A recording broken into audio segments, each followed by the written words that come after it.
And we are live. Live. Live. It's a good Live. start. Yes, we are. Good morning. Good morning. Good morning. Good morning, everybody. So I'm going to go straight in this morning, introduce our guests. We're chatting to James Burton, who's a senior Sous and butcher, and Libby Paynton from United Fresh, and also project ambassador, and obviously Kris as well. Kris, what we wanted to discuss today is what the Burnt Chef Project actually does, and some kind of threads from that. But me and you have spoke about this before, where a lot of people have heard of the Burnt Chef Project, but then when you dig a little bit deeper and say, what do we do? They are often there's a bit of a hesitation, or they're not 100%, are they? So I thought today would be a good opportunity with our guests that we have to have a chat about that. Agreed? Yes, yeah. I think we saw it firsthand in a room full of 100 people, didn't we? Where I said, who's heard of the Burnt Chef Project? And everyone put their hand up. And I said, right, leave your hand up if you can tell us exactly what we do. And everyone put their hand up. It was one person. So, I think because the business, the brands, the charitable work that we've done has grown so rapidly over a very short period of time. And we've added so much to our tools and resources and support mechanisms. I think inadvertently we've left people behind. So it's a great opportunity, a great format to be able to try and explain a little bit more about what it is that we do. Did you want me to lead, or were you going to ask our guests to put them under the spotlight? And I was going to start with James, actually, because we've discussed this on DMs and in person. But James, you've actually used the services that the Burnt Chef Project provides. So I thought it would be nice to start with James, and you can tell us a bit about your background and why you use the services, if that's okay, which ones you used, and how you came across them as well. So I've been in the industry nearly 19 years now. So I've gone through the old school training, and then I've gone through what I would like to think is the now new school training. So I used the chat service, the 85258 number. I think I used it because I just felt like there was someone that I knew on the end of that line that didn't know me and didn't know the circumstances, but there was just someone I could talk to when I was really struggling mentally, and just thought, okay, I can't talk to anyone else. There's nowhere else I can really turn in my family life or something. So I thought, there's someone I can use that I don't actually know.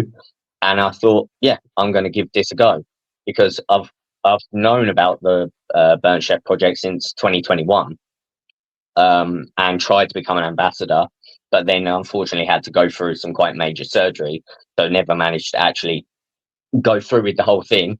But I've always known it's there. So yeah, that's really why I used it and why I needed to use it at the time that I used it.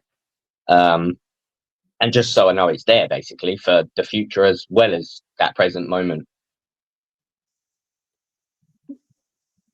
Oh, Kris, sorry, I thought you were going to jump in there. No, well, yeah, I was just. I mean, it's always one of the most, I would say, ironic, but one of the most interesting things about this business is that we provide these services. It's very rare that we get to speak firsthand to individuals who've used them, because, we don't know who people are, whether it's fully anonymous. So just for those who are sort of watching this, what was your experience of that service in terms of response times, in terms of how the conversations were handled? Was it useful?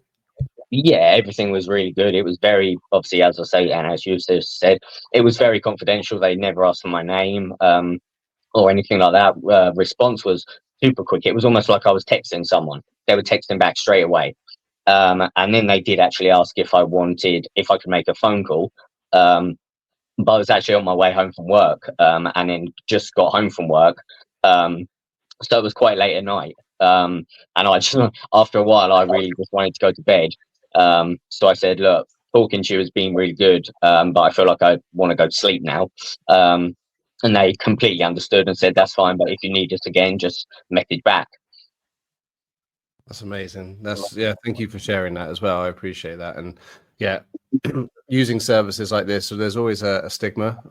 Is this right for me? Is it the right time? What happens if they know me? And these are all very normal things to go through. But I think that once you have utilized the service and you understand that it is confidential and it is available to you at any time, it opens up the doors then to not leaving it so long. If you wanted to have a conversation, or if you've got something that's a burning issue, you can speak to the support service, and it just means that even 24 hours a day. I take it you said you were on your way home, so it must have been quite late at night that this. It was probably nearly midnight, if not after midnight. Brilliant. So yeah, there was someone there, and I didn't necessarily know if I would get a reply immediately, but I did. So I was like, okay, this is not better than I thought it was going to be, but it was even quicker than I thought it might be. Because obviously you don't know how many people are using the service at that one time at night. So I just didn't know really what to expect in terms of how quick the response would be. But yeah, it was perfect. Good, thank you, James. Obviously, that's how you've come across the service, and I want to move on to Libby. But before I do that, I think this is probably a good time. Anyone who's watching this, it would be great if they could comment what they think the Burnt Chef Project does. I would love to see what people's thoughts are on that. So anyone watching, please do pop it in the comments, and we can definitely highlight those as we go through. But Libby, obviously as an ambassador, firstly, how did you come across the Burnt Chef Project, and then what made you want to take that extra step and be an ambassador and help to push it forward? Yeah, cool. So I actually found out about the project through a supply partner of ours in Southampton, and I was on a depot tour with him, and I saw his wristband. He was wearing one of the wristbands, and I just asked him the question about it, and it opened up this conversation about our experiences and why we thought mental health was so poor in the industry. And he actually ended up putting me in contact. I don't know if Kris will remember this. He actually ended up getting a phone call with me and Kris, and in all fairness, Kris he did not have to have a conversation with me at all. But I remember we were on the call for about an hour and a half on some random sort of Thursday afternoon or something, and he just listened to me talk about my gripes about mental health and hospitality and my experiences, and it was then that I just fell in love with the project and talking about how it came about, what we were doing. And I remember immediately, as soon as we hung up the call, I applied to be an ambassador, because during the call I was like, how can I be involved? How can I help out? I want to be a part of this movement. And I applied for the ambassador program straight away. I was able to do all of the training. I got through the interview, thank goodness. And I mean, here I am today. And I mean, apart from wanting to be a part of, removing the stigma within our industry, one of the big reasons why I wanted to be an ambassador is because of my own experiences. So I've always struggled with depression and anxiety, and I've also always worked in hospitality. And I think at times my job role inflamed my mental health problems, and I got to a place where I was constantly battling between whether I was able to do a really good job in my career and having a healthy mental health. And I just got really sick of that. And I'm really lucky enough to have some fantastic supportive people around me, but it was only once I got the courage to actually talk to them about how I might not be able to continue on the same path that I was on, that everything was able to change, and I was able to get support. And I always just wanted to be maybe that person for somebody, or at least give somebody that opportunity to have somebody to talk to. And so yeah, I mean, I became an ambassador. I've absolutely loved it. It's something that pushes me outside my comfort zone, like doing this today. But also really soon on, as when I became an ambassador, I did a college talk. And bear in mind, I'm probably not too much older than a lot of those kids there, people. I just remember being there, and I turned up and I was so nervous, and I was like, they're not going to listen to me. They're going to think I'm boring. And the engagement I got from them was just fantastic, and it gave me so much hope in the future generations of our industry that I just haven't wanted to stop since, really. I mean, I think we all here, especially, you know, we're in the industry because we love it, but you can't be in it if you don't have a passion for it. And you know, I'm just so honoured to be a part of a project that can help improve the industry. I mean, I think I ramble quite a lot, so if I miss anything, let me know. That was You're in eloquent. good company with Kris there on the rambling. It's fine.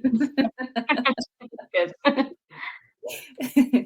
I think we should point out that you've also recently stepped up to become a chief ambassador and look after a team of ambassadors, which is huge congratulations. Well done. Thank you. Yeah. Thank you. I'm definitely biased, but I think my team's the best. 100%. Don't tell anybody else, but yeah. No, it's a great team. So from that initial, for both of you, finding the Burnt Chef project and using it in the ways that you have, and you know, coming on board with it or using the services, looking at it now, what do you think are the key points you've taken from it personally and at work? Like, how has it helped you? And do you pass what you're kind of gaining from that on to people around you? I mean, from my point of view, I think it's really just about, well, it's not just about the service there, but one massive plus, and I think for myself and for everyone, that is the service is there. So if you do need it, it's not like you've got to go for months waiting for the service to become available. The service is just there straight away. You can pick up the phone now. And I think the awareness of it has got much more. I mean, as you said earlier, Lily, I've got one of those wristbands, and I've got a water bottle as well, and that's at work with me every day. So if people I walk past or sit next to on the tube or the bus will see that I've got that wristband, and people at work have seen the water bottle, and they often ask, when they've first seen it, they ask, "Oh, what's the Burnt Chef project?" And I tell them that it's an organisation helping people with mental health and stuff. And I tell them that there's a number that they can reach out to, especially if they're in the industry. And most of the people that have asked are in the industry. So, and they're like, "Oh, that's interesting. I didn't even know that kind of service existed." So yeah, even just that little tiny wristband and that little water bottle just helped with a few people. Whether they managed to use the service or not, I don't really know, but hopefully if they did need to, or they knew a friend maybe that needed to, they passed it on. Yeah, no, I mean, Sorry, go on, Libby. no, I was going to say, I've had a really similar experience to that. I mean, I try and shoehorn it into almost every conversation I have with somebody in the industry anyway. But I mean, like you were saying, I think the people that do ask about it, they're so receptive to the project's message, and they want to learn more. And I'm lucky enough to engage with a lot of to chefs and be going into a lot of kitchens for a lot of my job, and just the amount of awareness has changed so much even since I've joined sort of 6 months ago. 100% more people are more aware. I see little posters on the whiteboards now with the number, and I think it's just the I guess as well the community aspect of it. I mean, personally for me, I'm able to come at things with a lot more empathy now than maybe I would have. So to mistakes and situations and to people in my personal and professional life. The people that I'm able to engage with on a day-to-day basis are just the most kind, receptive people that you would think of. And it's really nice to know that they're just dotted around the industry. Like this is the industry. It's such a nice sort of litmus test of it. But yeah, sorry, I cut you off, Kris. I didn't have anything of any decent content that could compare with that. So, yeah, we've got a little bit. Our ambassador network is just over 200 now, and we have an internal comms channel. Can you hear me, Cara? Yeah, sorry, I had my mic on. I was just going to say before you went into it, why did you start the ambassador scheme? Like, What was the thought process behind that? Crikey. So it started, 3 years ago, 3.5 years ago. And the purpose of that is that, to scale it back a little bit, the Burnt Chef project is designed to get in your face. So ever since I started it, the whole purpose of the organization is to be omnipresent. So omnipresent means we're everywhere at all times. You can't miss us, you can't avoid us. And the ambassador scheme, very much like the merchandise, was designed to work with individuals who resonated with the cause, who were able to invest some of their time and volunteer for the project to help spread the message, to allow us to reach that saturation point. And during the early days, I mean, I think we had probably about 400 ambassadors during the first phase. And it went well, and there were a lot of people representing the organization, but we had to redesign it about 2 years ago because we just wanted to make sure that we had the right people on board, those who are going to represent the organization in the right way. And also, everyone brings something different. And quite honestly, I would say that our ambassador network, and I say this to my internal team all the time, our ambassador network is our biggest asset in the business. You can strip everything else away in terms of the merchandise, the workshops, the support systems. It's our ambassadors who represent our brand, who spread the word, who provide peer-to-peer support for people around them, that are critical to our ongoing success in terms of reaching more and more people, reaching more and more countries. So yeah, it was. I never realized to the extent of how far it would spread. I just thought, we would be able to get a few ambassadors in and around maybe London and the local area. But we've got a phenomenal team in Australia who are representing us at so many different events. They were at the Nestle Chef's Hat competition recently. We have ambassadors in South Africa. So Louise, she's just done a talk to a load of South African students, and I saw her running out one of the engagement techniques where they throw a ball at a lecturer to try and simulate stress. And to see these things that were developed like 2 years ago now being run out in pockets around the world is just it's cool. It's cool. So thank you to all the ambassadors. We've obviously talked about the EAP and James's experience. What else does the Burt Chef project do? This is your opportunity to enlighten everybody of all of the things that they can get involved in. I will try and keep this as clear and succinct as possible. Because bullet points. Think bullet points. Bearing in mind that the Burnt Chef project was just a photography campaign down in Bournemouth. That's all it was intended to do, and hopefully reach one person and open up a conversation. And it's morphed and grown and sprouted legs, arms, wings since then. The mission of the Burnt Chef project is not just to provide reactive support to those who are in crisis or those who need support with health or well-being or financial matters, but also to provide proactive solutions as well to reduce the risk of mental illness in the first place.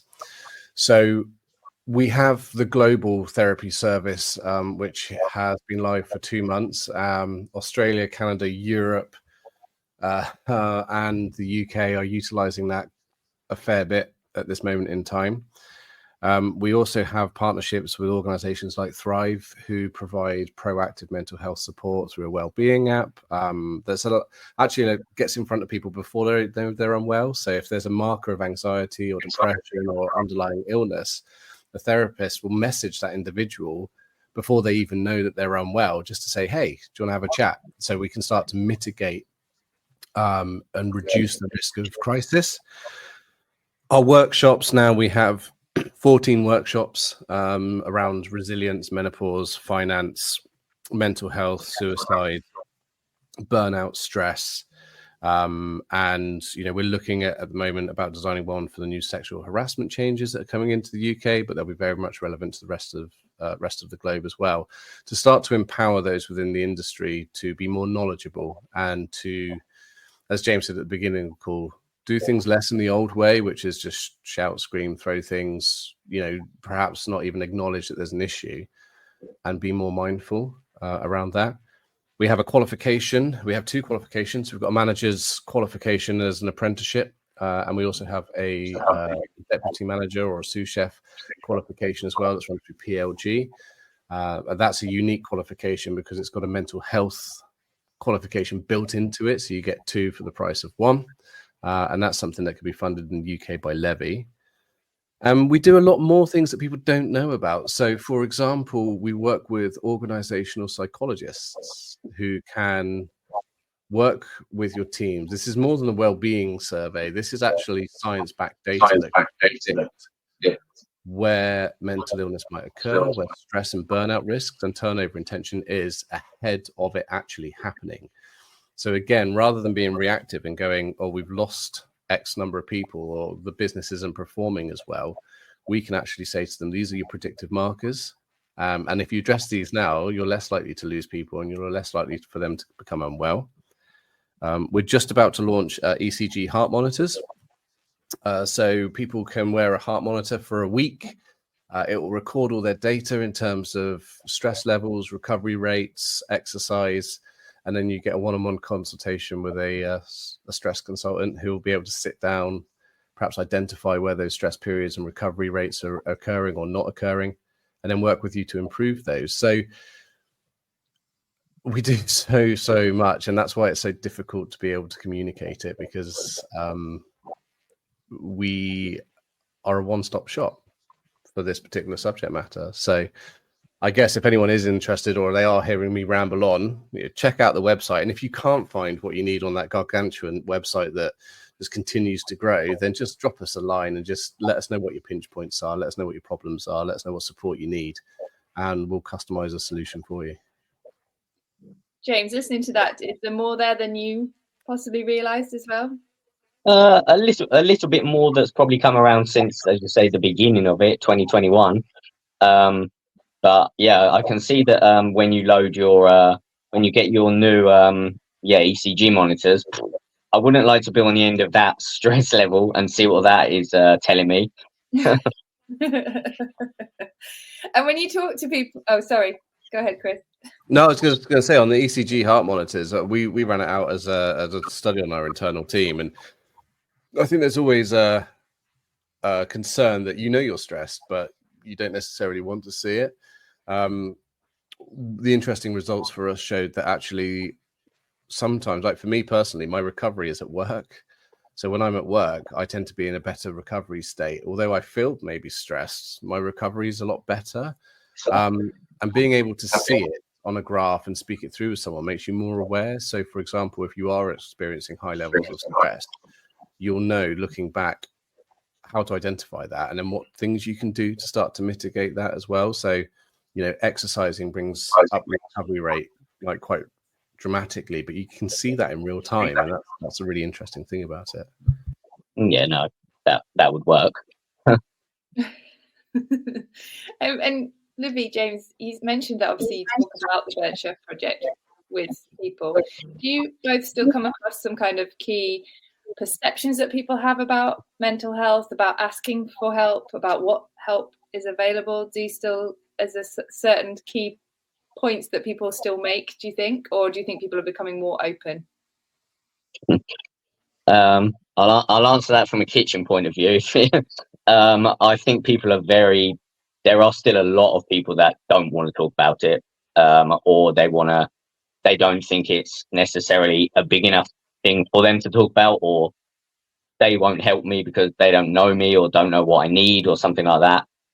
Or they've just been brought up, a bit like I was trained the old school way. They think that still the old school way is the only way, just get on with it. But I think it is slowly changing. But I think that's just the nature of kitchens as they are anyway. That's nothing to do with the Burnt project not being out there enough. I think, if anything, it's probably just people being not naive, but people admitting to themselves that they don't actually have a problem, or they don't think they need to speak to someone, whether it's a very small thing or it's a massive thing. I think there's just people don't think there's that service out there when there is. And as I said, it's all over Instagram. You can type in for the internet, the Burnt Chef Project right now, and it will come up with masses of pages of information.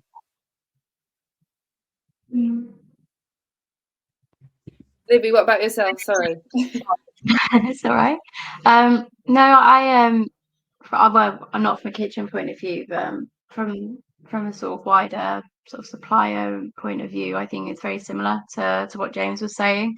A lot of people are wanting to implement the infrastructure to create a better space within the workspaces, and there's all that goodwill, but then when you ask them themselves, they're like, oh no, I'm fine. I don't need it. I don't need to talk about anything. And you're like, no, you definitely do. You definitely do.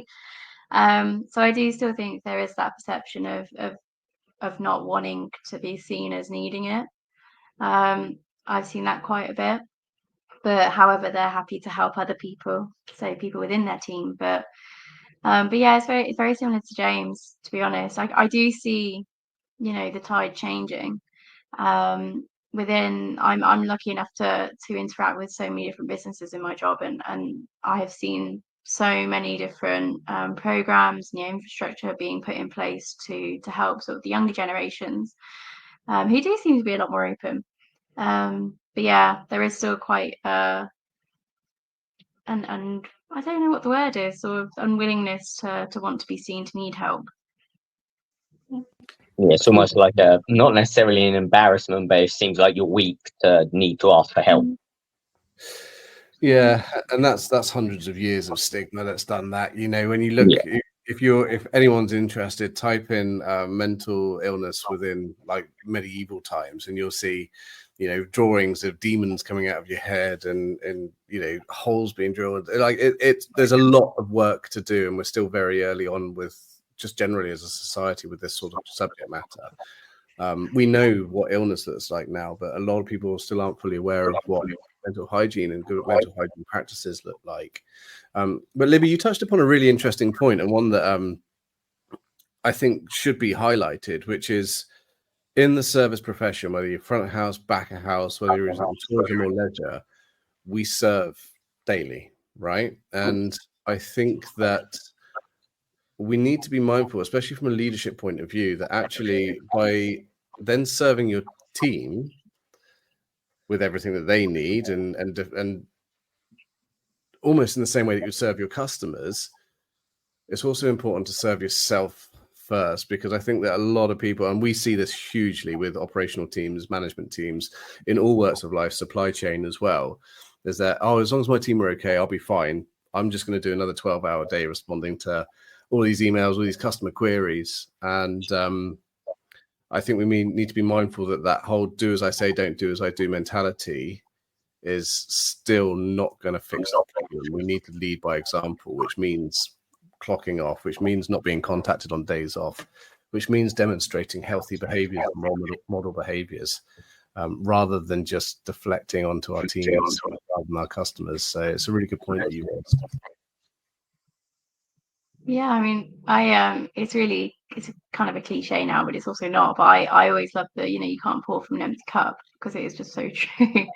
That you can make sure everybody else around you is okay, but what about when you fall over? Then that's going to impact them just as much. So yeah, I 100% agree. Yeah, definitely. You're no good. Yeah, you're no good if you're out of work and not turning up for work because you've got something going on, whether it be mentally or physically. And when there's help out there as well, then there's no need to not use it if the help's there. Yeah.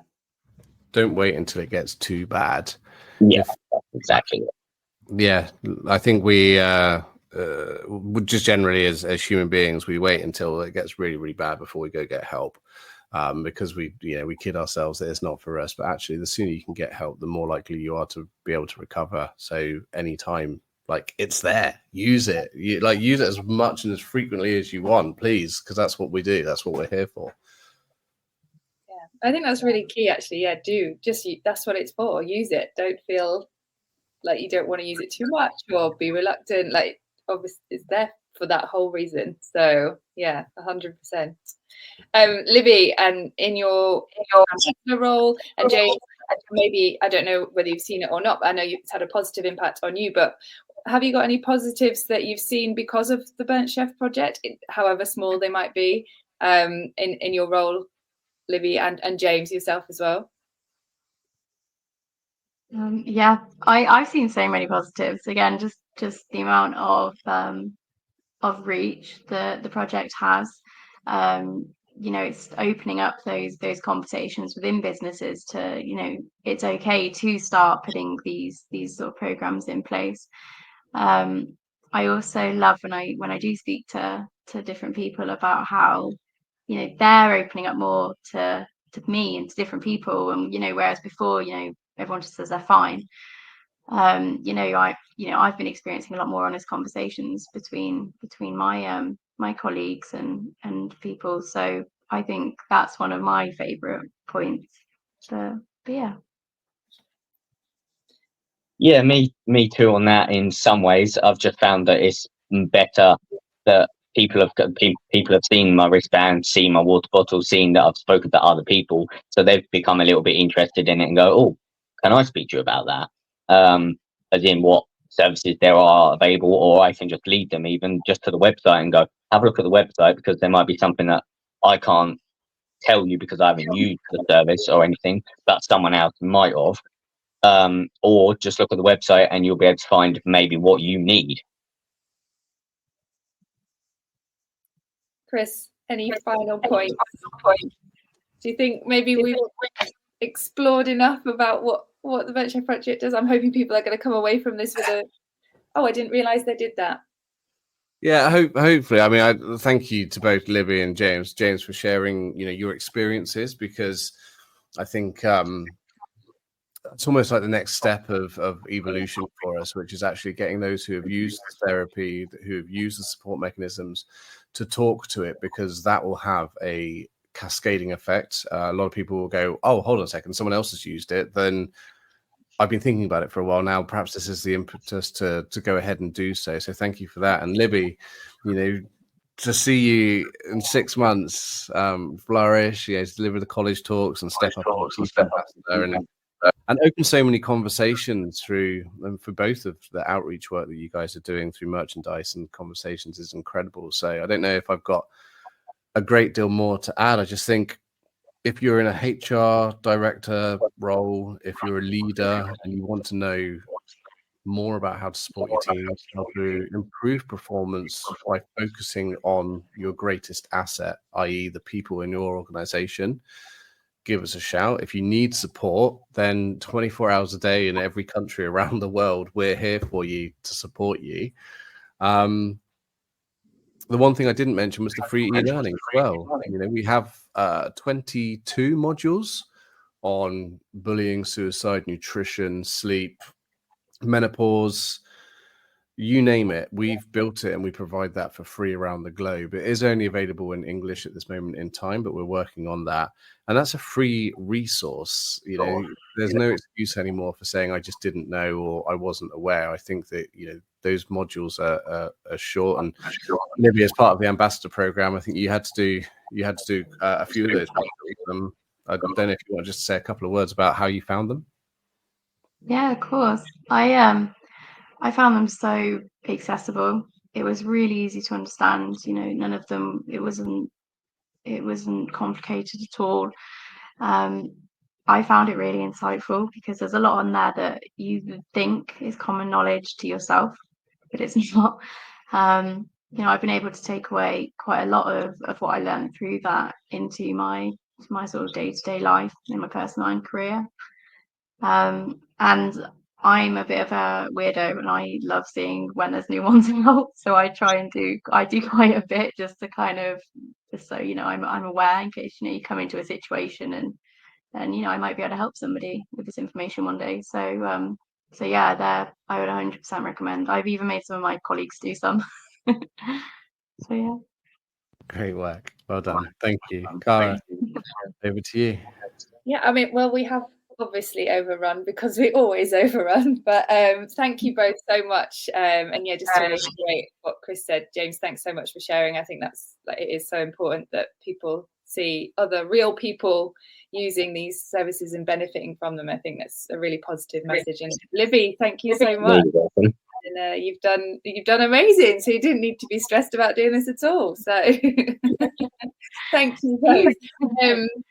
So next week we are on at a slightly later time of 3 p.m. and we are discussing optimizing human capital, Kris. So I'm looking forward to this one. So we'll see you all back here at 3 o'clock next Friday. But yes, Libby, thank you so much, and James, thank you so much for joining us, and Kris, always a pleasure.